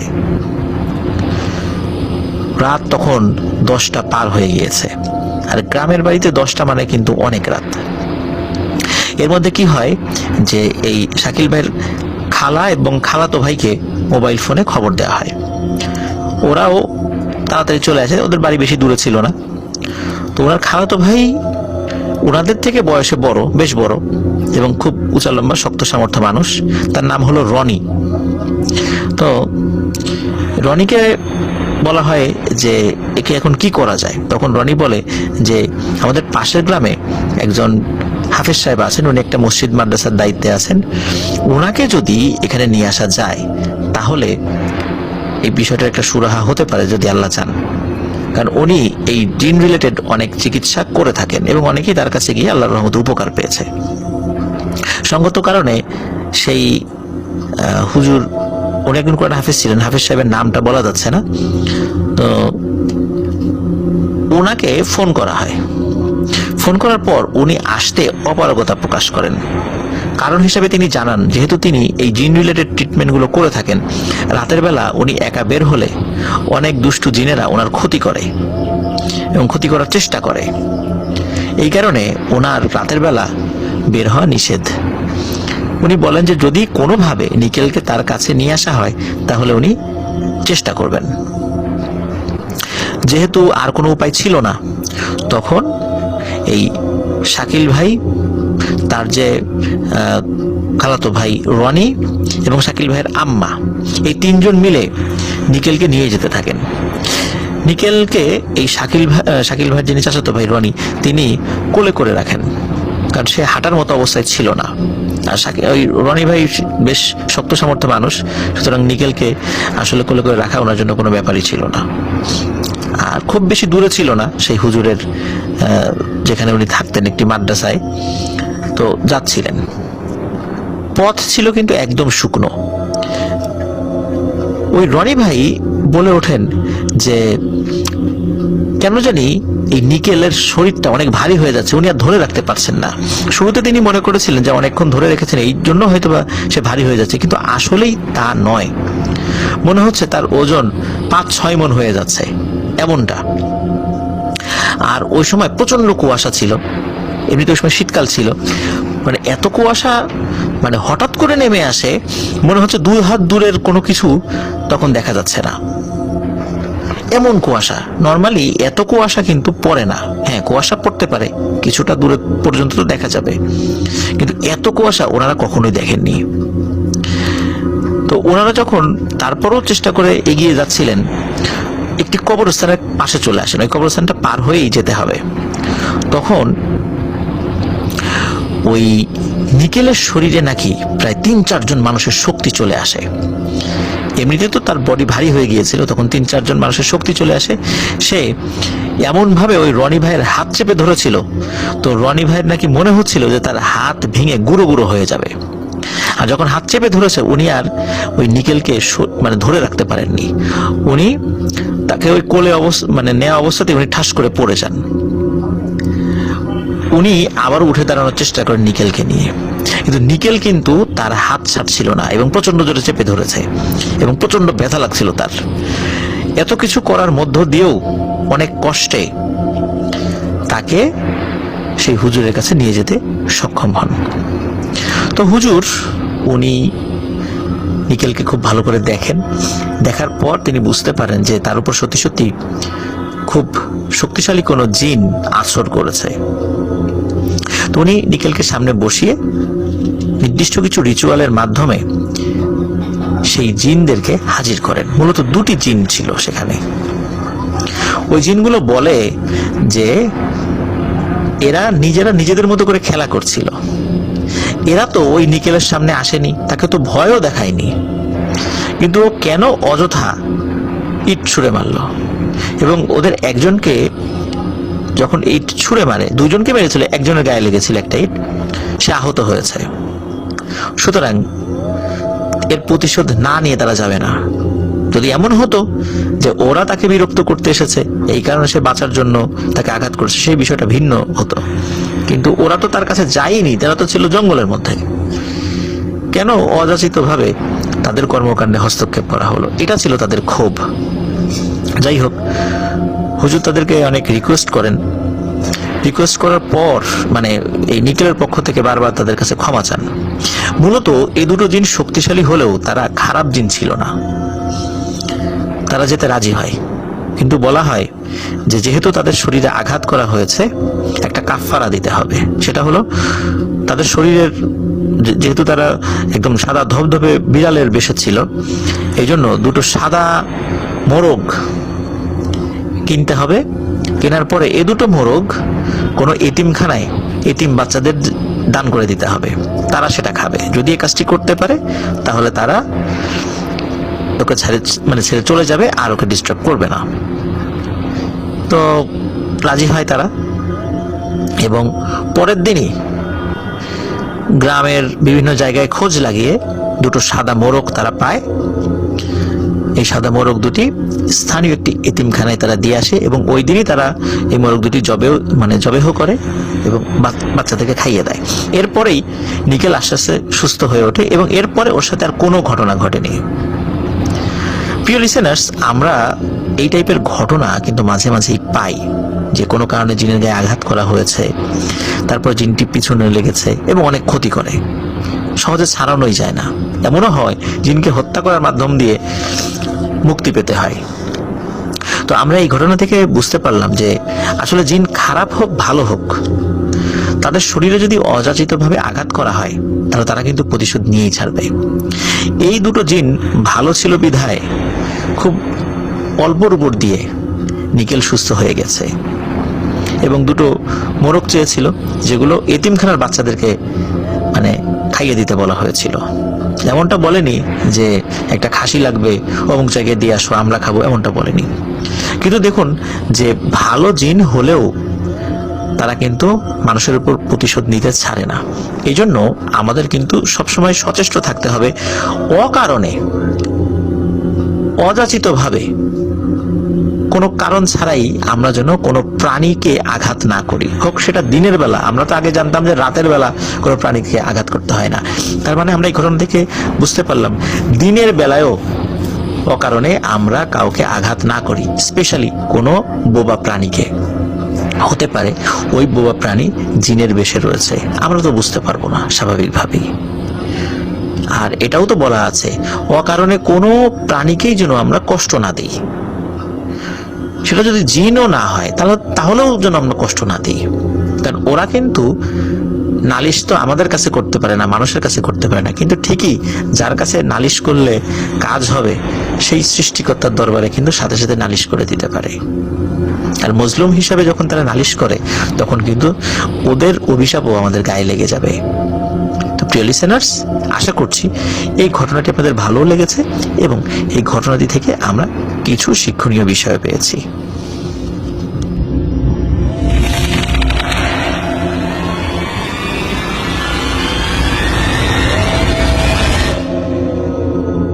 প্রিয় লিসেনার্স, এখন যে ঘটনাটি আমি বলতে যাচ্ছি আপনাদেরকে, এই ঘটনাটি আমাদেরকে লালমনিরহাট জেলার ফুলগ্রাম থেকে পাঠিয়েছেন মোহাম্মদ হাসিবুর রহমান। আর এই ঘটনাটি মূলত তার মামার সঙ্গে ঘটে যাওয়া একটি সত্য ভৌতিক ঘটনা। ঘটনাটির সময়কাল 2010 সালের দিকে। ঘটনাটি যেই রাত্রে সূত্রপাত হয়েছিল, ওই রাত্রে ওনাদের পাশের এলাকায় একটি গানের অনুষ্ঠান ছিল। তো ওনার মামার নাম ছিল আলম। ওই আলম মামা ভাবলেন যে তিনি অনুষ্ঠান দেখতে যাবেন। এই কারণে তিনি তার 3 বন্ধুকে বলেন যে তার সাথে যেতে। মোট 4 জন। তো তারা সেখানে যান এবং স্বাভাবিকভাবেই রাতের বেলা এই ধরনের অনুষ্ঠান শেষ হতে বেশ দেরি হয়ে যায়, রাত 12টার পরে গিয়ে শেষ হয়। আর রাত প্রায় 1টার দিকে ওই প্রোগ্রামটি শেষ হয়। গ্রামে রাত 1টা মানে তো নিশ্চয়ই বুঝতে পারছেন অনেক রাত, আর তারা আবার 4 জন ছিল। যেহেতু ইয়াং, একদম টকবগে যুবক, তাদের মনে কিন্তু বিন্দুমাত্র কোনো ভয় ডর ছিল না, স্পেশালি জিন ভূতের ভয় আর কি। আর এমনিতেই তারা অনেক সাহসী মানুষ ছিলেন। আর অনেক রাত হয়ে গিয়েছিল, যেহেতু মূল রাস্তা দিয়ে যেতে গেলে অনেক দেরি হয়ে যাবে। এই কারণে তারা 4 জনই ভাবলেন যে মেইন রোড দিয়ে না গিয়ে শর্টকাটে মাঠের ভেতর দিয়ে চলে যাই। ধানের ক্ষেতের যে আইল রয়েছে, যে চিকন আইল, সেদিক দিয়ে হেঁটে গেলে অনেক আগেই বাড়িতে পৌঁছানো যাবে। তাদের বাড়ি তো একই গ্রামে ছিল, পাশাপাশি বাড়ি, সুতরাং কোনো সমস্যাই হবে না, একসাথে আমরা 4 জনই যাব, কাউকে আর এগিয়ে দিয়ে আসতে হবে না। তো যা ভাবা সেই কাজ। ভাবনা অনুযায়ী 4 জন মিলে যখন ফাঁকা মাঠে চলে আসলো, বেশ খানিকক্ষণ তারা হাঁটছেন, গল্প করছেন, চাঁদের আলো রয়েছে, তাদের হাতে টর্চ লাইটও রয়েছে যদিও। হঠাৎ করে তারা কিছুটা দূরে একটি ক্ষেতের মধ্যে একটি গরু দেখতে পান। ওই গরুটি স্বাভাবিক আকৃতির থেকেও মোটামুটি বড়ই ছিল। গ্রামে সাধারণত এত বড় গরু দেখতে পাওয়া যায় না। অনেক সময় কুরবানি, ঈদ উপলক্ষে হাটে বড় আকৃতির বিশেষ বিশেষ কিছু গরু ওঠে, ঠিক অমন আকৃতিরই একটি গরু ছিল। তো আলম মামা বলে, এই দেখ, এত রাত্রে কার গরু এখানে ঘাস খাচ্ছে? আর গ্রামের কারো তো এত বড় গরু আছে বলেও আমরা জানি না। তো সবাই ভাবলো হয়তো কারো গরু হারিয়ে গেছে, এখানে চলে এসেছে, ও আর বাড়িতে ফেরত যেতে পারেনি। তখন আলম মামা বলে, চল গরুটা ধরি। গরুর গলায় তো দড়ি রয়েছেই, সুতরাং এটা নিশ্চিত যে এটা কোনো গেরস্থের গরু। তারা ওই দড়ি দেখে নিশ্চিত হয় যে ওটা কারো বাড়ি থেকে ছুটে এসেছে। হাতে তো টর্চ লাইটও ছিল, আর গরুটা দেখে কিন্তু স্বাভাবিক গরুই মনে হচ্ছিল, শুধু আকৃতিতে একটু বড় ছিল। তো তারা কি করেন, তারা ওই গরুটি ধরার চেষ্টা করেন, এবং ধরতে যাওয়ার আগে তারা, বিশেষ করে আলম মামা বলেন যে গরুটি ধরে আমরা নিয়ে যাই, বাড়িতে রাখি, এবং চারদিকে কাউকে, মানে মানুষদেরকে বলে দিব যে এমন একটি গরু পাওয়া গেছে, তোমরা আসো, দেখে যাও, নিয়ে যাও। যদি প্রমাণ দিতে পারে তাহলে ফেরত দিব, আর যদি প্রমাণ দিতে না পারে তাহলে গরুটি আমরা বিক্রি করে দিব, তাহলে বেশ টাকা পয়সা ইনকাম হবে। মানে এরকম একটু লোভও কাজ করেছিল আর কি। কিন্তু আলম মামার এই কথায় 3 জন রাজি হচ্ছিল না। রাজি না হওয়ার পেছনে কারণ ছিল যে এত রাত্রে মাঠের মধ্যে এত বড় গরু কোথা থেকে এলো? আশেপাশের কয়েক গ্রামে কেউ এত বড় গরু পালে বলে জানি না, দেখে তো মনে হচ্ছে না এই গরু দিয়ে কেউ হাল চাষ করে। তো তাদের মাথার মধ্যে একটু ভয় কাজ করছিল, মানে গরুটাকে তাদের কাছে স্বাভাবিক বলে মনে হচ্ছিল না। কিন্তু তাদের হাতে টর্চ ছিল, টর্চ দিয়ে যখন বারবার দেখছে যে গরুর চোখ স্বাভাবিক, শিং স্বাভাবিক, বডি স্বাভাবিক, অনেক সময় ভুতুরে গরু হলে চোখ লাল হয়, অস্বাভাবিক রকমের আচরণ করে, কিন্তু টর্চের আলোতে তো তেমন কোনো অস্বাভাবিক রকমের আচরণ করছিল না। সে দিব্যি মানে ওই ক্ষেতের মধ্যে ক্ষেতের যে ফসল সেগুলো খাচ্ছিল। যাই হোক, আলম মামার পিড়াপিড়িতে পরবর্তীতে তারা সাহস করে, তারা 3 জন মিলে ওই গরুটি ধরতে যায়। যখন ওই গরুর কাছে গিয়েছে, ওই গরুটি করে কি, একটু দৌড় দিয়ে পাশের ক্ষেতে চলে যায়। এখন তারা ওই গরুটি ধরার জন্য পাশের ক্ষেতে যায়। গরুটি যে দৌড়ে অনেক দূর চলে যাচ্ছে বিষয়টা এরকম নয়, গরুটি একটু একটু করে এগিয়ে যায়, এবং তারাও ওই গরুটির দড়ি ধরার জন্য এগিয়ে যায়। আর গরুটি এত বড় ছিল যে আলম মামার একার পক্ষে কিন্তু সেটা কন্ট্রোল করা সম্ভব হতো না, 4 জন মানুষই লাগতো, বা আরো বেশি মানুষ লাগতো। এই জন্য তারা 4 জন মিলেই বিভিন্নভাবে ধরার চেষ্টা করছিলেন। একটি পর্যায়ে তারা চিন্তা করেন যে আমরা এক কাজ করি, আমরা চতুর্দিক থেকে গরুটিকে ঘিরে ফেলার চেষ্টা করি, তাহলে তো গরুটি যেতে পারবে না। কিন্তু তাদের সকল পরিকল্পনাই ব্যর্থ হয়। মনে হচ্ছে ওই গরুটি তাদের থেকেও আরো বেশি চালাক। তারা যখনই চারদিক থেকে আটকে ফেলার চেষ্টা করে, তার আগেই গরুটি বুঝতে পেরে সে অন্যদিকে চলে যায়। এভাবে গরুটির পিছু নিতে নিতে হঠাৎ করে তারা একটা সময় নিজেদেরকে আবিষ্কার করে তারা আর ওই ক্ষেতের মধ্যে নেই। তারা একটি কবরস্থানের পাশে বড় একটি বাঁশঝাড় রয়েছে, ওই গরুর পেছনে ছুটতে ছুটতে ওই জায়গা থেকে বের হয়ে ওই বাঁশঝাড়ের কাছে চলে এসেছে, এবং ওই গরুটি ওই বাঁশঝাড়ের মধ্যে ঢুকে যায়। এবং ঢুকে কিছুটা পথ এগিয়ে যাওয়ার পর গরুটি তার মাথাটি একবার ঘুরে পেছন দিকে তাকায়। তখন ওনাদের কাছে মনে হলো এই গরুটি আসলেই স্বাভাবিক কোনো গরু নয়। গরুটির চোখ তখন মনে হলো জল করছে। এরপরে ওই 4 জনের সাহসী হয়নি বাঁশঝাড়ের মধ্যে ঢুকে ওই গরুটিকে তাড়া করার, এবং তাদের সকলের সামনেই গরুটি বেশ স্বাভাবিকভাবে হেঁটে হেঁটে ওই বাঁশঝাড়ের মধ্যে অদৃশ্য হয়ে যায়। এরপর তারা যে যার বাড়িতে চলে আসে। বিষয়টি নিয়ে তারা গ্রামে আর আলোচনা করে না এবং নিজেদের মধ্যে আলোচনা করে না। সপ্তাহখানেক হয়ে যায়, তারা বিষয়টি একদম ভুলেই যায়। আর তারা যে খুব যে ভয়ঙ্কর গরু এটাকে মনে করেছে, কেউ বলেছে এটা ভুতুড়ে গরু, কেউ বলেছে এটা স্বাভাবিক গরু, এই জন্য তারা বিষয়টা নিয়ে আর আলোচনাও করেনি। সপ্তাহখানেক পর এই আলম মামা উনি বাজার থেকে ফিরছিলেন। ওই দিন উনি একাই ছিলেন। আর বাজার থেকে ফেরার পথে ওই যে কবরস্থান এবং কবরস্থানের পাশে যে বাঁশঝাড়, ওইটার পাশ দিয়ে একটি রাস্তা রয়েছে, সেদিক দিয়ে আসতে হয়। তো ফিরতে ফিরতে রাত হয়ে গিয়েছিল। খুব যে রাত হয়েছে তা না, 8টা সাড়ে 8টা এরকম রাত আর কি। তবে ওরা সাথে কেউ ছিল না এবং রাস্তার এই মাথা থেকে ও মাথা সামনে পেছনে তাকালে ওই সময় কোনো লোক ছিল না, উনি একাই ছিলেন। উনি যখন হাঁটতে হাঁটতে ওই বাঁশঝাড়ের নিচে চলে আসেন, তখন তিনি ফিল করেন যে ওনার পেছনে কেউ হাঁটছে। তো উনি মনের ভুল মনে করেছেন, পেছন দিকে তাকানো, দেখেন কেউ নেই। আবার উনি হাঁটা শুরু করেন। আবারও মনে হলো যে পেছনে কেউ স্যান্ডেল পায়ে দিয়ে হাঁটছে। স্যান্ডেল মানে স্পঞ্জ যেগুলো, এগুলো পায়ে দিয়ে হাঁটলে এক ধরনের শব্দ হয়। উনি স্পষ্ট সেই শব্দ শুনতে পাচ্ছিলেন, কিন্তু উনি কিন্তু স্যান্ডেল পায়ে ছিলেন না, উনি এক ধরনের জুতা পরা ছিলেন, যেটাতে ওরকম শব্দ হয় না। শুরুর দিকে মনে করেছেন ওনার পায়ের জুতারই আওয়াজ কিনা, কিন্তু মনে হলো না, এটা স্যান্ডেলের আওয়াজ। কিন্তু উনি তো পেছন দিকে তাকিয়ে কাউকে দেখতে পাচ্ছেন না। তো উনি দ্রুত হাঁটতে থাকেন বাড়ির দিকে। হঠাৎ করে মনে হলো কেউ ওনার কানের কাছে এসে ফিস ফিস করে বলছে, কিরে আলম, আমাকে ধরবি না? সেদিন তো ধরতে পারলি না, আয় আজকে আমাকে ধর, নিয়ে যা তোর সাথে আমাকে।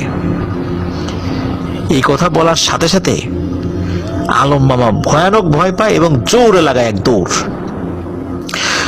দৌড় দিয়ে কিছুটা পথ আগানোর যখন এগিয়েছেন তিনি, হঠাৎ করে সামনে একটি লম্বা অবয়ব দেখতে পান। প্রায় 10 ফুট লম্বা হবে আনুমানিক, এবং মনে হচ্ছিল সমস্ত শরীর লোমে ভর্তি এবং সারা শরীরে অসংখ্য চোখ। এটি দেখে ওনার আর কোনো সেন্স নেই, উনি সেন্সলেস হয়ে যান। এভাবে তিনি কতক্ষণ সেন্সলেস হয়েছিলেন তা তিনি বলতে পারেন না, কিন্তু ওনার যখন জ্ঞান ফেরে, উনি জ্ঞান ফিরে দেখতে পান ওই অবয়বটি তার সামনেই দাঁড়িয়ে আছে। মনে হচ্ছে তার জ্ঞান ফেরা অবধি সে অপেক্ষা করছে। যখনই সে চোখ খুলে তাকে দেখে, ওই অবয়বটিকে দেখে, ওই ভয়ানক অবয়বটিকে দেখে, তখন ওই অবয়বটি খপ করে তার এক পা চেপে ধরে এবং চেপে ধরে ওই অবয়বটি হাঁটতে থাকে এবং তাকে ছেঁচড়িয়ে নিয়ে যেতে থাকে। মাটির বিভিন্ন জায়গায়, এবড়ো থেবড়ো জায়গায় তার শরীরে মানে লেগে শরীর ছুলে যাচ্ছিল। উনি চিৎকার চেঁচামেচি করছিলেন, কিন্তু কোনো লাভ হচ্ছিল না। ওই অবয়বটি তাকে আস্তে আস্তে বাঁশঝাড়ের ওইদিকে নিয়ে যাওয়ার চেষ্টা করছিল। এই কঠিন অবস্থাতেও তিনি জোরে জোরে কিছু দোয়া দুরুদ পড়ার চেষ্টা করছিলেন। একটি পর্যায়ে দোয়া দুরুদ পড়তে পড়তেই উনি সেন্সলেস হয়ে যান। এরপরে তিনি তাকে নিজের বাড়িতে আবিষ্কার করেন। গ্রামের লোকজন তাকে রাতের বেলাতেই আর কি তাকে উদ্ধার করে। পরবর্তীতে ওই রাস্তা দিয়ে আরো অনেকে ফিরছিল, তাকে ওই অবস্থাতে পেয়েছিল এবং তার গোংরানির আওয়াজে মূলত লোকজন বুঝতে পারে যে বাঁশঝাড়ের কাছে কেউ আছে। তখন তারা টর্চ লাইট জ্বালিয়ে এই আলম মামাকে দেখতে পায়। তখন তাকে উদ্ধার করা হয়, উদ্ধার করে তারা নিয়ে যান। তো এরপরে উনি আস্তে আস্তে সুস্থ হয়ে যান এবং পুরো ঘটনা, ওই যে যেদিন তারা গানের অনুষ্ঠান দেখতে গিয়েছিল সেদিন কি ঘটেছিল এবং ওই রাত্রে কি ঘটেছিল, সব ঘটনা পরিবারের সবাইকে খুলে বলেন। তো এরপরে আর কোনো ঘটনা ঘটছিল না বেশ কিছুদিন। কিন্তু এরপর থেকে আরো একটি ঘটনা ওই বাড়িতে ঘটতে থাকে। আলম মামা গভীর রাত্রে ফিল করতেন কোনো একটি গরু ওনার রুমের সামনে দাঁড়িয়ে আছে। গরু যখন স্বাভাবিকভাবে গোয়ালে থাকে, আমরা জানি যে এক ধরনের শব্দ করে, সে জোরে জোরে নিঃশ্বাস নেয়, একটি জায়গায় দাঁড়িয়ে থাকে না, একটু নড়াচড়া করে, তার পায়ের খুরের একটু আওয়াজ হয়। তো আলম আমার কাছে মনে হলো যে কোনো একটা গরু জোরে ফসফস করে শব্দ করলে, নিঃশ্বাস নিলে যেরকম শব্দ হয়, এবং এক জায়গায় দাঁড়িয়ে যদি সে তার খুর মাটির উপর বারবার আঘাত করে যেমন শব্দ হয়, ওরকম শব্দ হচ্ছে তার ঘরের বাইরে। সে যখন দরজা খোলে বাইরে কাউকে দেখতে পায় না। বেশ কয়েকদিন এরকম ঘটনা ঘটে। একটি পর্যায়ে সে বাড়ির সবাইকে এই ঘটনাটি খুলে বলে, কিন্তু বাড়ির সবাই বলে, কই, আমরা তো এরকম শুনি না, এটা তোমার মনের ভুল। কারণ সে খুলে তো কাউকে দেখে না, যদি দেখতো তাহলে একটা ব্যাপার ছিল। এর কয়েকদিন পরে ঘটে আরো একটি ঘটনা। ওই রাতে আলম মামা একই ধরনের শব্দ শুনতে পায়, তবে এবার সে আর দরজাও খোলে না, জানালাও খোলে না। তার ঘরটা ছিল টিনের ঘর। ওই টিনের ঘরে বিভিন্ন জায়গায় ফুটো ছিল। সে একটি ফুটো দিয়ে চোখ লাগিয়ে বাইরের দৃশ্য দেখার চেষ্টা করে। এবার সে যে জিনিসটা দেখতে পায়, এটি দেখার জন্য সে মোটেও প্রস্তুত ছিল না। সে দেখতে পায় ওই যে রাত্রের সেই গরুটি, ওই গরুটি তার ঘরের দরজার সামনে দাঁড়িয়ে আছে, এবং একটি নয়, ওই রকম 10-15টা গরু উঠোনে দাঁড়িয়ে আছে। এই দৃশ্য দেখার পর উনি পরিবারের সদস্যকে ডেকে তোলেন। ডেকে তোলার পর তারা বাইরে বের হয়ে এসে দেখে কিছুই নেই। যেহেতু ওনার সাথে এই ঘটনাটি নতুন করে ঘটা শুরু হয়েছে, এই জন্য পরিবারের সদস্যরা খুব ভালো একজন হুজুরের কাছে নিয়ে যান। তো হুজুর সবকিছু শুনে তার সাথে থাকা যে জিন রয়েছে তাদের কাছে জিজ্ঞাসা করে। তারা খোঁজ খবর এনে জানায় যে তোমরা সেদিন রাতের বেলা যখন ফিরছিলে মাঠের মধ্য দিয়ে, তখন যে গরুটি দেখেছিলে এটি আসলে একটি জিন ছিল। সে তার মতো করে ঘাস খাচ্ছিল, কিন্তু অহেতুক তোমরা তাকে ডিস্টার্ব করেছিলে, এবং শুধু ডিস্টার্ব করেই ক্ষান্ত হওনি, তাকে বিভিন্নভাবে আটকানোর চেষ্টা করেছিলে। এই কারণে সে মূলত তোমার উপর বা তোমাদের উপর ক্ষিপ্ত হয়েছিল। কিন্তু এই পরিকল্পনাটা মূলত আলমের কাছ থেকে যেহেতু এসেছে, এই জন্য ওই জিনটি আলমের উপর বেশি ক্ষিপ্ত ছিল। কারণ অন্যরা কিন্তু শুরুতে রাজি হয়নি ওই গরুটি ধরতে। আলমই মূলত তাদেরকে ইন্সপায়ার্ড করেছে যে তারা যেন তার সাথে আসে। এই জন্য ওই জিনটি আলমকে টার্গেট করে। যাই হোক, পরবর্তীতে ওই হুজুরের জিনের মাধ্যমে ওই জিনকে বোঝানো হয়, তার কাছে ক্ষমা চাওয়া হয়, এবং ওই জিনটি পরবর্তীতে তাকে আর ডিস্টার্ব করবে না বলে কথা দেয়। কিন্তু তবুও সতর্কতার জন্য ওই হুজুর আলম মামাকে খুব ভালো করে ঝাড়ফুঁক করে দেন। পরবর্তীতে আলম মামার সাথে আর কোনো সমস্যা হয়নি। তিনি এখন খুব ভালো আছেন, বিয়ে করেছেন, স্বাভাবিকভাবে ঘর সংসার করছেন। পরিবারের উপরও কোনো এটার প্রভাব পড়েনি পরবর্তীতে। তো অসংখ্য ধন্যবাদ হাসিবুর রহমান ভাই, চমৎকার একটি ঘটনা আমাদের সাথে শেয়ার করেছেন তার আলম মামার সাথে যে ঘটনাটি ঘটেছিল। তো আবারও বলছি প্রিয় লিসেনার্স, রাতের বেলা অহেতুক কোনো প্রাণীকে উত্ত্যক্ত করা, সেটি জিন হোক বা যাই হোক, সে স্বাভাবিক আকৃতিতেই হোক বা অস্বাভাবিক আকৃতিতে হোক, এই কাজটি আমরা এড়িয়ে চলব। শুধু রাতের বেলা না, দিনের বেলাতেও। আশা করছি এই সমস্যাগুলো থেকে আমরা বেঁচে থাকতে পারবো ইনশাল্লাহ। প্রিয় লিসেনার্স, আশা করি আমাদের ঘটনা আপনাদের ভালো লেগেছে। ঘটনা ভালো লাগলে লাইক, কমেন্ট ও শেয়ার করে আমাদের সাথে থাকুন। পরবর্তী ঘটনা শোনার আমন্ত্রণ জানিয়ে আজকের মতো এখানে বিদায় নিচ্ছি। আসসালামু আলাইকুম।